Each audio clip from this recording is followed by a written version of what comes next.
दोस्तों, क्या आप भी भगवान जगन्नाथ के दर्शन करने के लिए जगन्नाथपुरी जाने की सोच रहे हो और आपके दिमाग में भी ये सभी सवाल चल रहे हैं कि जगन्नाथपुरी तक कैसे पहुंचा जाए, यहाँ पहुंचकर रुकना कहाँ है, दर्शन कैसे करने और खर्चा कितना लगेगा। तो टेंशन मत लीजिए, आपको आपके इन सभी सवालों का जवाब आज मिलने वाला है। इसी के साथ हम आपको जगन्नाथ मंदिर का महत्व, मंदिर में दर्शन करने के दौरान किन किन बातों का ध्यान रखना है, प्रसाद कहां से लेना है, इसके बारे में भी संपूर्ण जानकारी देंगे। इसके अलावा जगन्नाथपुरी में घूमने लायक कुछ बेहतरीन जगहों के बारे में भी बताएंगे। तो चलिए बिना देरी करिए शुरू करते हैं। सबसे पहले आपको जगन्नाथ धाम के बारे में बताते हैं, क्यों है जगन्नाथ धाम इतना महत्वपूर्ण। दोस्तों, जगन्नाथपुरी 4 धाम बद्रीनाथ, द्वारिका, जगन्नाथ और रामेश्वरम में तीसरे स्थान पर आता है, इसलिए सभी हिंदुओं के लिए बहुत ही ज्यादा महत्वपूर्ण धाम है। दोस्तों, जगन्नाथ मंदिर का महत्व इसलिए भी काफी ज्यादा बढ़ जाता है क्योंकि यहाँ पर जो मंदिर में मौजूद जगन्नाथ भगवान की मूर्ति है, उसमें ऐसा माना जाता है कि भगवान श्री कृष्ण का साक्षात दिल मौजूद है। जब भगवान विष्णु के 10वें अवतार भगवान कल्कि का जन्म होगा तो यहाँ से कल्कि भगवान को बहुत सी शक्तियाँ मिलने वाली है। इसकी भी बहुत सारी दंत कथाएं प्रचलित है। दोस्तों, अब आगे बढ़ते हुए बताते हैं कि जगन्नाथपुरी तक कैसे पहुंचा जाए। दोस्तों, जगन्नाथपुरी तक पहुंचने का सबसे अच्छा और सस्ता रास्ता जो है वो है ट्रेन से। आप भारत के किसी भी कोने में मौजूद क्यों ना हो, आप आराम से पुरी तक ट्रेन से जा सकते हो। पुरी रेलवे स्टेशन से जगन्नाथ मंदिर की दूरी मात्र 2 किलोमीटर है। रेलवे स्टेशन के बाहर ही आपको ऑटो, टैक्सी, मिनी मेट्रो मिल जाते हैं जो आपको 30 से 40 रुपए किराए में मंदिर तक छोड़ देंगे। अब जो मेरे दोस्त प्लेन से जगन्नाथपुरी तक जाना चाहते हैं वो जा सकते हैं। पुरी का जो नियरेस्ट हवाई अड्डा है वो है भुवनेश्वर। आपको सबसे पहले भुवनेश्वर जाना होगा। भुवनेश्वर से पुरी की दूरी 60 किलोमीटर है। अब आप भुवनेश्वर से आगे की जर्नी बस या टैक्सी से कंटिन्यूस कर सकते हो। अगर आप बस से आते हो तो आपका 120 रुपए किराया लगेगा। वहीं अगर आप अपनी टैक्सी बुक कर जाते हो तो आपको 1500 रुपए देने होंगे। अब आप दोस्तों जगन्नाथपुरी तक पहुंच गए हो तो अब बात करते हैं कि आपको यहाँ पर कहाँ पर स्टे करना है। दोस्तों, जगन्नाथ मंदिर के आसपास बहुत सारे होटल, धर्मशाला है। अगर आप धर्मशाला में रुकते हो तो मैं आपको सजेस्ट करूंगा कि मंदिर के पास दूध वाला धर्मशाला कर बहुत ही फेमस धर्मशाला है। आप यहाँ पर मात्र 500 रुपए में स्टे कर सकते हो। वहीं अगर आप होटल में रुकने के इच्छुक हो तो यहाँ पर जो होटल के प्राइस होते हैं वो 1000 रुपए से स्टार्ट हो जाते हैं, तो आप अपने बजट अनुसार होटल में रुक सकते हैं। अब जो मेरे दोस्त रथ के दौरान यात्रा करने की सोच रहे हैं तो उन्हें मेरी बस इतनी सी एडवाइस होगी कि आपको जहां भी धर्मशाला या फिर होटल कहीं भी रूम मिल जाए आप तुरंत ले लेना, क्योंकि जगन्नाथ रथ यात्रा के दौरान यहाँ पर करोड़ों श्रद्धालु आते हैं तो यहाँ पर सभी धर्मशालाएं, होटल बिल्कुल फुल हो जाते हैं। आलम ये होता है कि लोगों को मंदिर के बाहर ही सोना पड़ता है। तो दोस्तों, अगर आप रथ यात्रा के दौरान जा रहे हो तो इन बातों का थोड़ा ख्याल रखना। दोस्तों, अब आगे बढ़ते हुए बात करते हैं कि दर्शन कैसे करने हैं। होटल या धर्मशाला में कुछ देर आराम करने के बाद नहा धोकर मंदिर में दर्शन करने के लिए निकल पड़ना।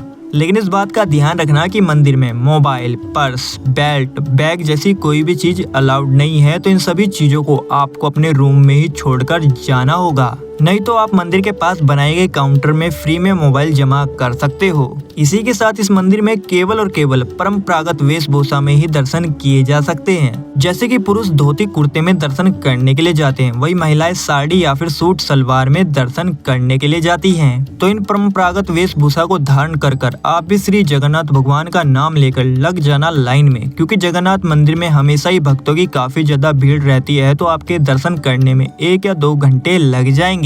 आप मंदिर के बाहर से ही प्रसाद लेकर रख लेना। तो कुछ देर इंतजार करने के बाद आप मंदिर के गर्भगृह में जाकर दर्शन कर लोगे भगवान श्री जगन्नाथ, माता सुभद्रा और बलराम जी के। इसके बाद मंदिर प्रांगण में लक्ष्मी माता का मंदिर है, तो आप यहाँ भी दर्शन कर लेना। अब मंदिर प्रांगण में ही भगवान जगन्नाथ की विश्व प्रसिद्ध रसोई है, जहाँ पर भगवान जगन्नाथ के लिए 56 भोग बनाया जाता है, तो आप यहाँ भी जाकर देख सकते हो। ये बनाया गया भोग पहले भगवान को लगता है, इसके बाद ये पवित्र प्रसाद मंदिर प्रांगण में ही मौजूद आनंद बाजार चला जाता है। यहाँ से आप ये प्रसाद ग्रहण कर सकते हो और साथ साथ आप अपने रिलेटिव्स के लिए भी ले जा सकते हो। तो उम्मीद करता हूँ आपने अच्छे तरीके से भगवान के दर्शन कर लिए होंगे और साथ में पवित्र प्रसाद को भी ग्रहण कर लिया होगा। अब वापस आकर अपने रूम में आराम कर लेना। तो दोस्तों, आराम करने के बाद अब जगन्नाथपुरी में मौजूद कुछ फेमस प्लेस पर घूमने के लिए जाया जाएगा। शाम को सबसे पहले यहाँ की फेमस बीच गोल्डन बीच, जिसे पुरी बीच के नाम से भी जाना जाता है, यहाँ पर घूमने के लिए चलना चाहिए। यहाँ तक जाने के लिए आपको मंदिर के पास से ही ऑटो मिल जाएगा, जो यहाँ तक आपको छोड़ने के 20 से 30 रुपए किराया लेगा। क्योंकि ये गोल्डन बीच काफी ज्यादा खूबसूरत है तो आपको यकीनन पसंद आएगी। आप यहाँ पर नहाने के साथ साथ बहुत सारी मौज मस्ती कर सकते हो। अब जब शाम को सनसेट होगा तो इस बीच का नज़ारा कुछ और ही देखने को मिलेगा। ये इतने ज्यादा सुंदर होगा कि आप यहाँ पर वीडियो और फोटो खिंचवाने से खुद को रोक नहीं पाओगे। और यहाँ पर आपको फूड के बहुत सारे स्टॉल मिल जाएंगे, तो आप खाते पीते ऊँट की सवारी भी कर सकते हो और जिंदगी का लुत्फ उठा सकते हो। अब बीच में काफी ज्यादा मस्ती करने के बाद वापस अपने रूम पर आकर आराम कर लेना। अब अगली सुबह नहा धोकर तैयार होकर सबसे पहले जाना है गुंडीचा मंदिर। ये मंदिर जगन्नाथ मंदिर से मात्र 3 किलोमीटर की दूरी पर स्थित है। ये मंदिर भगवान जगन्नाथ, बलराम जी और सुभद्रा माता की गर्मियों की छुट्टियों का स्थान है और इसी मंदिर पर पहुंचकर ही जगन्नाथ रथ की यात्रा भी पूर्ण होती है। तो इस मंदिर में दर्शन करने के बाद यहाँ से आगे बढ़ते हुए आगे जाना है साक्षी गोपाल मंदिर। दोस्तों ऐसी मान्यता है, जो भी भक्त जगन्नाथ मंदिर में दर्शन करने के लिए जाता है उसे साक्षी गोपाल मंदिर में जाना ही पड़ता है, तब इस भक्त की यात्रा और मनोकामना पूर्ण होती है। ये मंदिर जगन्नाथ मंदिर का ही छोटा स्वरूप है। यहाँ पर आप भगवान श्री कृष्ण और राधा रानी के बड़े ही मनमोहक दर्शन करेंगे। ये मंदिर जगन्नाथपुरी से लगभग 20 किलोमीटर दूर है। आप यहाँ तक ऑटो बस कैसे भी जा सकते हो। यहाँ तक आपका किराया लगभग 70 रुपए लगने वाला है। इस मंदिर में दर्शन करने के बाद अब आप एक और फेमस मंदिर लिंगराज मंदिर भी जा सकते हो। ये मंदिर भुवनेश्वर में पड़ता है। ये महादेव का एक चमत्कारी मंदिर है। यहाँ पर भी साल भर भक्तों की भीड़ रहती है। आप इस मंदिर में जाकर भी महादेव के दर्शन कर सकते हो। इसी के साथ आप उड़ीसा के पौराणिक और बहुत ही फेमस मंदिर कोणार्क सूर्य मंदिर भी जाकर दर्शन कर सकते हो। ये मंदिर पुरी से 34 किलोमीटर की दूरी पर स्थित है। यहाँ तक आप बस टैक्सी से जा सकते हो। यहाँ तक आपका किराया लगभग 100 रुपए लगने वाला है। दोस्तों ये जो सूर्य देव का मंदिर है ये 700 साल पुराना है। ये इतना ज्यादा भव्य, अलौकिक और रहस्यमय है कि यूनेस्को वर्ल्ड हेरिटेज सेंटर की सूची में भी शामिल है। तो दोस्तों आप भी इस मंदिर में जाकर इस खूबसूरत मंदिर को निहार सकते हो। तो दोस्तों हमने आपको अब तक जितने भी मंदिर और बीच बताई है वो जगन्नाथ मंदिर के आसपास 50 किलोमीटर के दायरे में ही है। तो आप आराम से इन सभी मंदिरों और प्लेस पर 2 या 3 दिनों में घूम सकते हो। इसके अलावा आप चिल्का झील, उदयगिरी और खंडगिरी की गुफाएं, नरेंद्र सरोवर भी घूम सकते हो। आपको ये सभी जगहें भी पसंद आएगी। तो दोस्तों इतना सब कुछ बता ही दिया है, तो जगन्नाथपुरी के दर्शन करने के बाद इन सभी प्लेस पर घूमने का कुल कितना खर्चा आएगा इसका भी मोटा मोटा हिसाब लगा लिया जाए। तो दोस्तों मैं इस जर्नी का starting point Puri railway station मानकर चलता हूँ, क्योंकि मुझे नहीं पता आप देश के कौन से कोने से आए हो और आपने यहाँ तक कितना खर्च कर दिया है। तो दोस्तों पुरी रेलवे स्टेशन से मंदिर तक अगर आप आते हो तो आपका किराया लगने वाला है 30 से 40 रुपए। अगर आप मंदिर के पास धर्मशाला में स्टे करते हो तो आपको 500 रुपए देने पड़ेंगे। वहीं अगर आप होटल में रुकते हो तो आपको 1000 से 1500 रुपए भी देने पड़ सकते हैं। इसके बाद आप मंदिर में दर्शन करोगे तो प्रसाद का 100 रुपए मानकर चलते हैं। मंदिर में दर्शन करने के बाद आप शाम को गोल्डन बीच घूमने जाओगे तो वहां तक का किराया और वहां पर खाने पीने का कुल मिलाकर 500 रुपए मानकर चलते हैं।